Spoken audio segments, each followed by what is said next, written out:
মা আজি কি বানবি আজি আজি হান্দি মটন বনাই আছো ৰ এইখিনি চাউল কি কৰবি আৰু চাউলখিনি অলপমান জিৰা ৰাইচ বনাই দিম তো হাক দে আনো ভিজে থলো থৈছো অলপ জৰ্জৰা হবা দিছো এখানে মাংসটো ৰেডি কৰি লম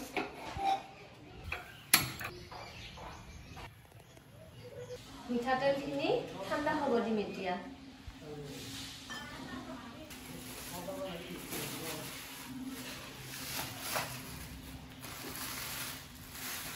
মাংসখিনি থৈ লম পিঁয়াজ বটা আদা নহৰু বটা অলপমান গোটা নহৰু তেজপাত কেঁচা জলকীয়া জিৰা পাউডাৰ 1 চামুচ ধনিয়া পাউডাৰ 1 চামুচ ঘৰতে বনোৱা গৰম মছলা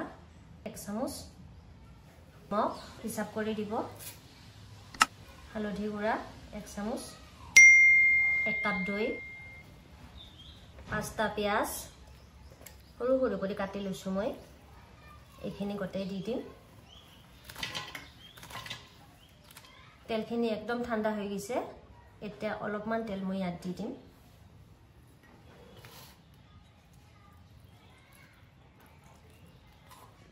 গৰম মছলা ৰেড চিলি পাউডাৰ গোটেইখিনি সুন্দৰ কৰি সানি লম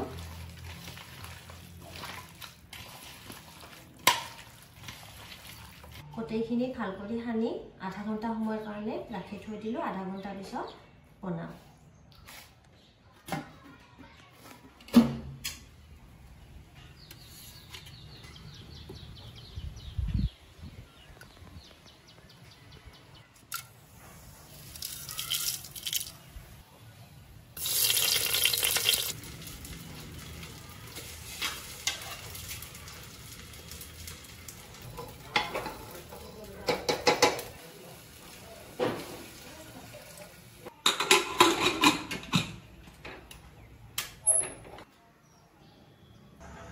মিঠাতেল অলপমান দি দিলো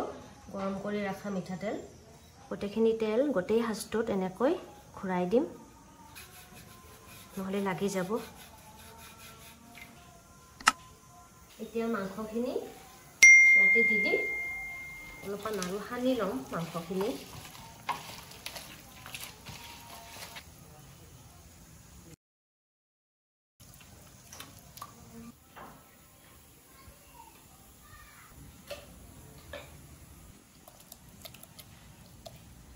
মছলা হাঁচটো ধুই কেনে অলপমান পানী 1 কাপমান পানী হ'ব এইখিনি পানীও মই ইয়াতে দি দিম এতিয়া এইখিনি গোটেইখিনি সমান কৰি লম বাস আমাৰ হৈ গৈছে গোটেইখিনি কমপ্লিট এইখিনি আটা মই আগতে মাৰি থৈ দিছো এইখিনি চাৰিওফালে এনেকৈ দি দিম ঢাকনখন কভাৰ দিয়াৰ কাৰণে এনেকৈ কভাৰ কৰি দিলো আটাৰ লেটটো ঢাকনখন বন্ধ কৰি দিম বাস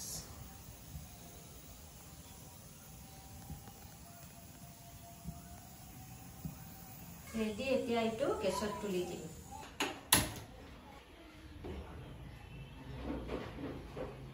গেছটো সিমতে ৰাখিম বাস 1 ঘণ্টা সময় গেছটো সিমতে ৰাখিম আৰু 15 মিনিট পিছত দেখাম মই হাঁচটো অলপ লাৰি দিব লাগিব এনেকুৱা দুখন কাপোৰ ল'ব কাপোৰ দুখন লৈ এনেকৈ ইয়াত ধৰিব 15 মিনিট পিছত আৰু এনেকৈ লৰাই দিব সুন্দৰ কৰি এই প্ৰচেছটো 15 মিনিট পিছত কৰিব লাগিব এতিয়া মই একবাৰ কৰিলো 15 মিনিট হৈ গৈছে আৰু এই দেখিছে ভাপ হৈ একদম বাহিৰ হৈ আছে মানে আমাৰ মাংসখিনি সিজি আহি আছে এতিয়া লাহে লাহে সিজিব গেছটো সেই কাৰণে একদম সিমত দি থৈ দিছো এই কাৰণে 1 ঘণ্টা সময় লাগিব একদম লাহে লাহে সিজিব যেনেকৈ আমি গেছত বনাই আছো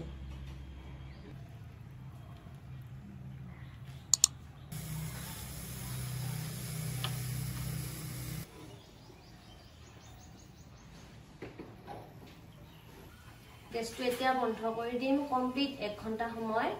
হৈ গৈছে অলপ সময় ঠাণ্ডা হ'ব দিম এতিয়া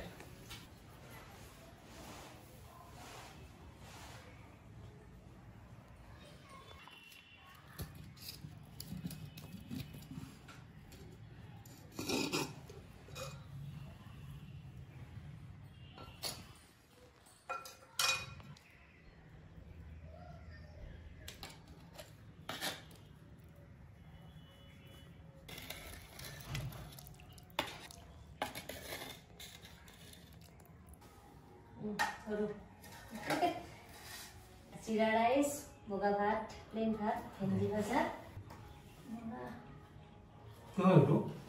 কেপচিকাম।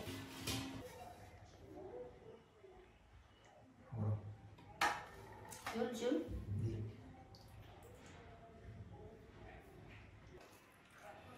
গৰম আছে বহুত গৰম না কম যায়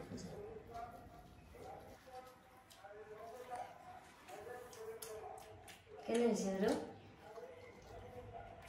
ভাল লাগছে না বঢ়িয়া হৈছে পুৰা একদম মিঠা মিঠা লাগছে খাই ধুনীয়া হৈছে মাটি মাটি গন্ধ কৰিছে না অলপমান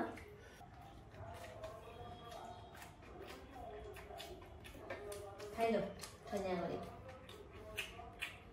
ভাল লাগছে তো সঁচা দে ভালে হৈছে মোৰ সাজু ধুনীয়া গাইজ ভিডিঅ'টা ভাল লাগিলে লাইক এটা কৰি দিব আৰু সাবস্ক্ৰাইব কৰি দিব